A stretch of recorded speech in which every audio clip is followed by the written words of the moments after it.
Welcome to Three Idiots in an Ocean, the only podcast recorded in a living room that smells faintly of old beach towels. I am Leo. I'm Sam. And I'm Maya, and today we are... Wait.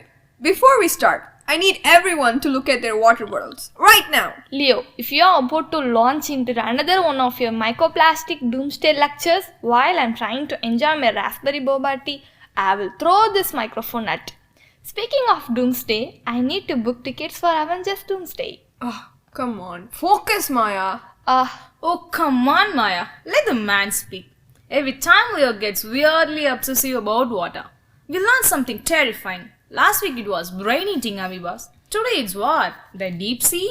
No, guys, listen. Most people view the ocean as just a giant swimming pool with extra salt. But it's so much more than that. The ocean is basically the ultimate low-key environmental superhero, and we treat it like the Earth's giant trash can. Do you know, and yes, I looked this up at 3 a.m., that the ocean holds over 97% of all water on Earth. At this point, we should just call Earth Planet Ocean or Planet Splash. Okay, first of all, you need sleep. Second of all, Planet Splash sounds like some weird second-rate theme park. But yeah, that makes sense. It's huge, it's blue, and it covers most of the planet.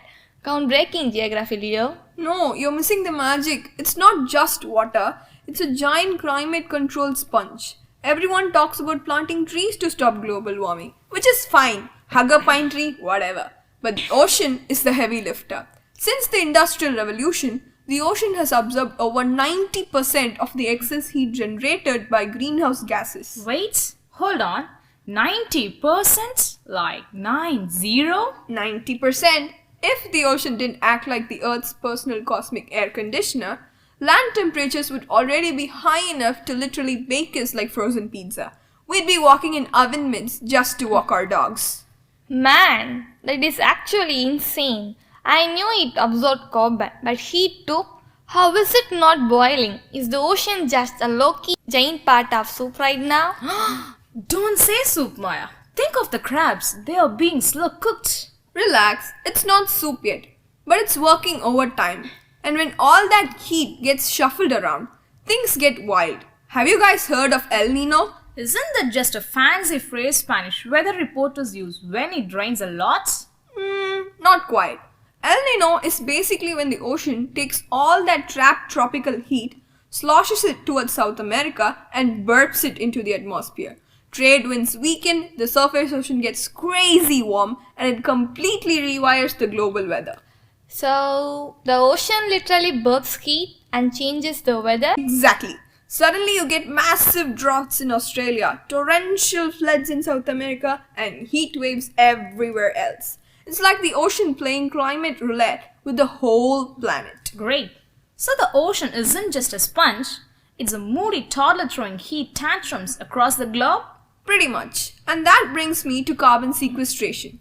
The ocean is basically the world's greatest carbon vacuum. Phytoplankton, these tiny microscopic algae floating around, absorb as much carbon dioxide as all the forest and plants on land combined. Every second breath you take, thank a microscopic plant that looks like floating green glitter. Wait, every second breath? So right now, I am breathing in algae exhausts. Gross, but kind of poetic. Honestly, I respect phytoplankton. They're out there doing the heavy lifting while looking like translucent geometric shapes under a microscope. Absolute legends. But wait, Leo, if the ocean is soaking up all this carbon and heat, doesn't that mean it's suffering? Like, is the ocean stressed out? Because I relate to that on a spiritual level. Oh, it's stressed. It's getting warmer, it's getting more acidic, and honestly, humans are treating it like a cosmic garbage can. We dump 8 million metric tons of plastic into it every year. Do you know how much weight that is? That is equivalent to dumping 57,000 blue whales straight into the water annually. 57,000 blue whales? Who is even out here doing that math? Who looked at a plastic straw and said, oh yes, that this equals a marine mammal? Leo is apparently, but seriously, 57,000 blue whales of plastic? That sounds like a statistic made up by a grumpy octopus. It's real. And speaking of octopuses, can we talk about how terrifyingly cool they are? Because if the ocean goes down, we lose the weirdest aliens on this planet. Did you know an octopus has 3 hearts? 3. And 2 of them stop beating when they swim, which basically means that swimming gives them a mild existential panic attack. Same, honestly. Oh my god.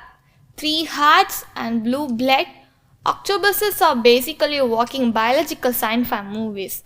If an octopus ever figure out how to open a jar on land, we are officially lower on the food chain. They can open jars, Maya. They climb out of tanks in aquariums, crawl across the floor, steal a fish from the neighboring tanks, and crawl back in like nothing happened. They are criminal masterminds with 8 arms and 0 bones. They can squeeze through a hole the size of a coin. Did you not see Hank from Finding Dory? That grumpy 7-armed octopus is hard to miss. And forget about the surface. Let's talk about the Mariana Trench. The pressure down there is equivalent to having an elephant standing on your thumb. But somehow, deep sea creatures thrive there. In fact, we know more about the surface of Mars than the depths of the Mariana Trench. And then you have the immortal jellyfish. What? Immortal jellyfish? Are you pulling my leg right now? I'm dead serious. The Tryptopsis dorhini jellyfish, and yes, I practiced saying that 5 times before we press record, can literally reverse its own aging cycle. When it gets stressed, sick, or old, it turns back into a biological baby ploip and starts its life all over again. It's literally Benjamin buttoning its way through eternity. Hold on. A jellyfish achieves physical immortality while humans out here are stressing over wrinkles at 25? That is deeply offensive.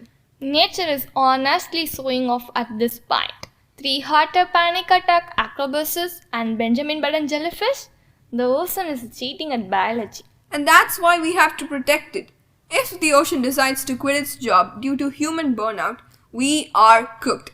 The ice caps melt, sea levels rise, and weather systems go completely rogue, and humanity becomes a historical footnote left to be read by whatever hyper-intelligent cockroach historians that survive. Well, that escalated quickly from immortal jellyfish to apocalyptic cockroach historians. Right, but honestly, it makes you think. Cut down on the single-use plastic, support ocean conservation, and maybe, just maybe, respect the immortal jellyfish. Thank a phytoplankton. Don't forget the invisible green glitter. Alright, fine. I'm officially pro-ocean, pro-immortal jellyfish, and terrified of octopuses. Can we go get lunch now? My stomach is making noises that rival a blue whale. Only if it's not seafood and is served in reusable containers, Sam. That's our show. Smash the subscribe button and go drink a glass of water. Just tap water. Don't drink ocean water. It's bad for you. Thanks for that final piece of expert medical advice, Maya. This is Maya. Sam. And Leo, signing off. Thank you.